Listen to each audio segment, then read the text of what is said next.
What's up, YouTube? It's Mike C here again, and today I'm going to give you my AFC South 7-round mock draft picks plus the potential 2020 roster outlook for all the four teams involved, meaning the Houston Texans, Indianapolis Colts, the Jacksonville Jaguars, and the Tennessee Titans.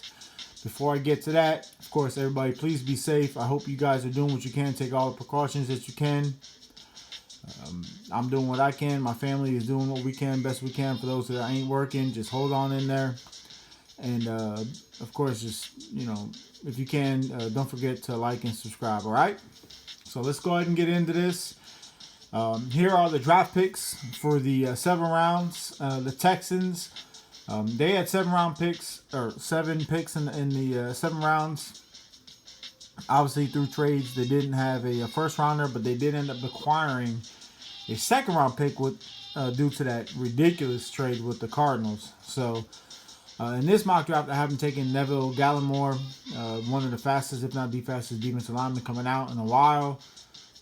Tight end Harrison Bryant, who I think is going to be the best tight end in this crop, but he's coming from a small school and he's more of the move tight end. So James Lynch, I think is going to end up being drafted a lot higher than this. But if he falls to them, they're going to take him. He's not a need at that point, but they'll take him.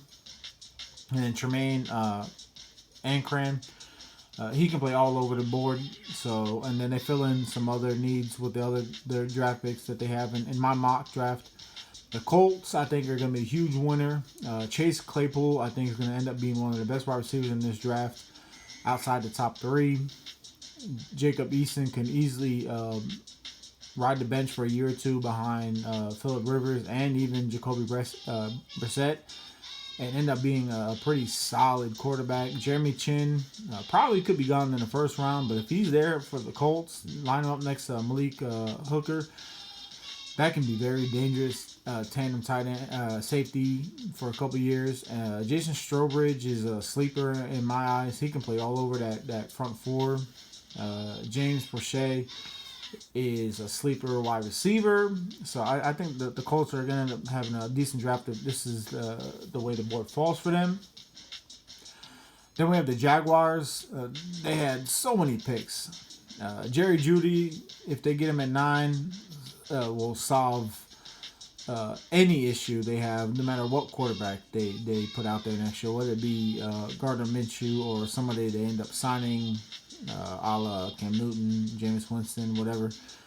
You get Yetur Gross-Matos, who could end up replacing Yannick Ngakoue or just being a understudy for him for a year and then taking over.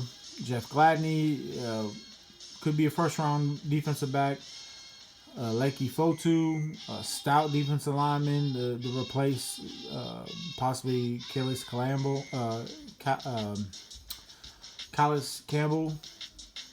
Evan Weaver, tackling machine, who I think could be, he's a poor man's Luke Kuechly in my mind. He just doesn't have the heart or the know-how yet, but I think he can end up being like that. They grab another defensive back, Darnay Holmes. I have them taking 3 defensive backs to try to supplement Jalen Ramsey loss. Javon Lee, just in case they do trade Fortinet, getting a safety there. So there's a lot of picks there. The Jaguars roster is the ones that are going to be probably way off by the time the draft is done, the free agency is done, compared to others in this division. The Titans, I have them taking Josh Jones because if he's even there at 29, pick him up. You lost Conklin, you replace him with Jones. Enough said. Matabuke at 61, you lost Drew Casey. Slide in Matabuke. There you go. You lost Dion Lewis. Slide in Zach Moss. There you go. So that's all the Titans needed to do is replace what they lost, the main points, and then get a guy like Amar Bayless as a guy that can learn the ropes from some great wide receiving corps there in Tennessee, and then Alohi Gilman, a safety who can learn from Kevin Bard or whatever. So, I don't know. I think that's a pretty solid draft for the Titans there. So, we're going to move on and see what the Houston Texans roster may shake out to be next year. Obviously, you got Deshaun Watson backed up by A.J. McCarron. That's not going to change. You have new running back in David Johnson backed up by Duke Johnson. Your top 3 wide receivers in my book are going to be Will Fuller, Brandon Cooks, and Kenny Stills. You got Running Cobb. He's getting long in the tooth, so he's not going to be putting up the numbers he once did. But you have Kiki Couture and DeAndre Carter to help out. The rookie Harrison Bryant, I think, is going to take over the number 1 over Darren Fells. And you have a pretty solid line there, led by Laramie Tunsil and Nick Martin, and depth. So Deshaun Watson has the protection. It's the defense now. You have J.J. Watt. Yeah, he's been injury prone, but he's one of the greatest defenders ever playing this game. You put Neville Gallimore next to him. And you still got Brendan Dunn, and you added Timmy Jernigan. This front 3 is pretty stout. Their linebackers without drafting anybody. And James Lynch is going to play either on the line or standing up.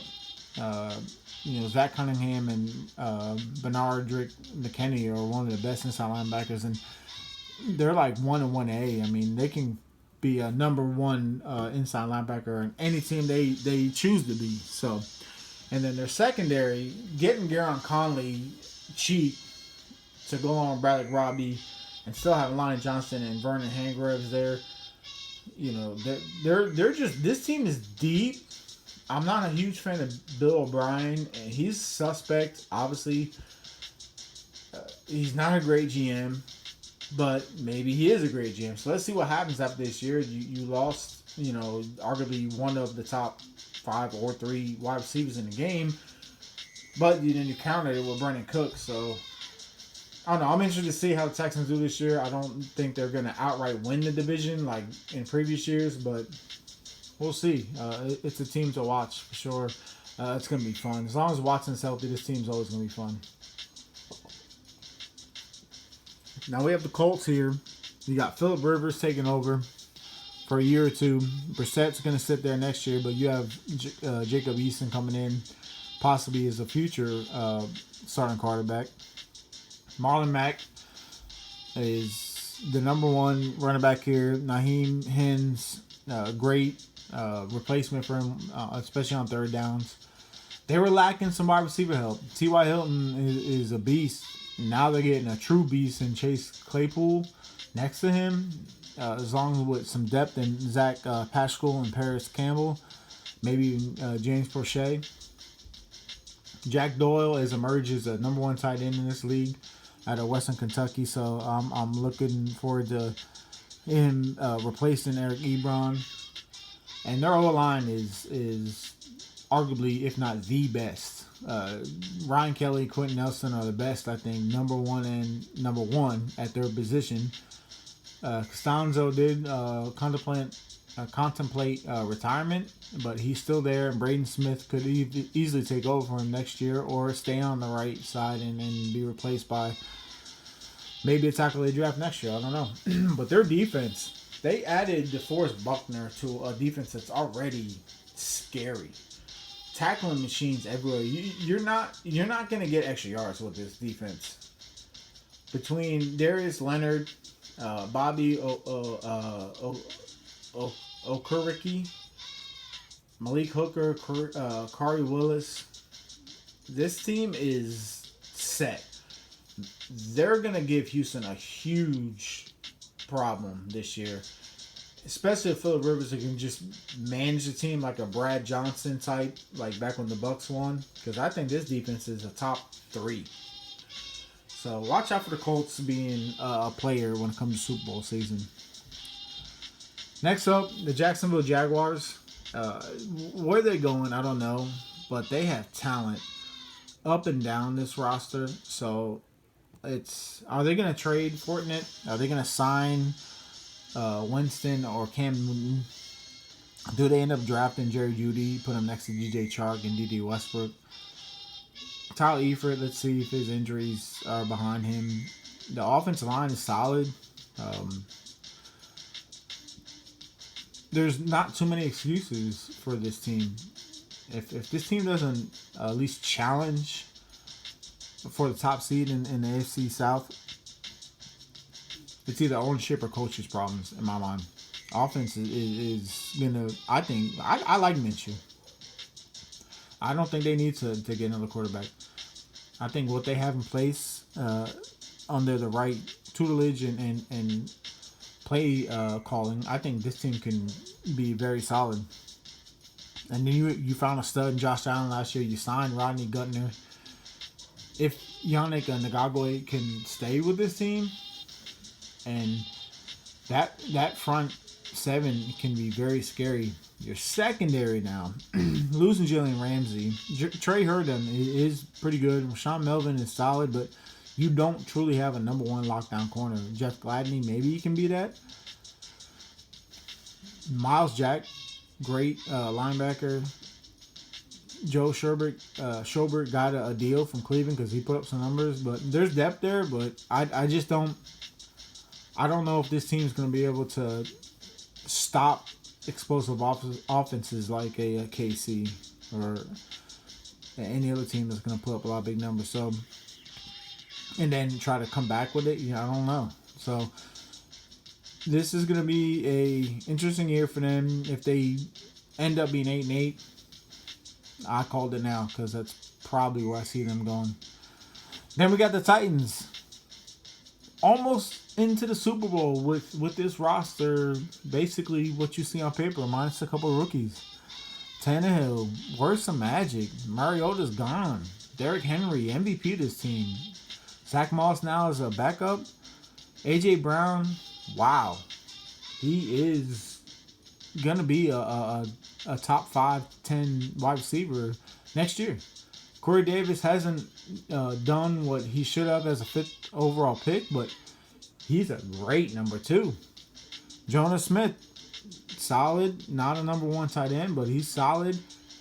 This offensive line is arguably the most underrated, even after losing Jack Conklin. If you slide in Josh Jones, Nate Davis at UNC Charlotte, and Ben Jones, Roger Saffold, been around for a while, and Taylor Lewan, who's might be a top 5 left tackle in the league, and then having a solid depth, Tannehill is in a good position to succeed again.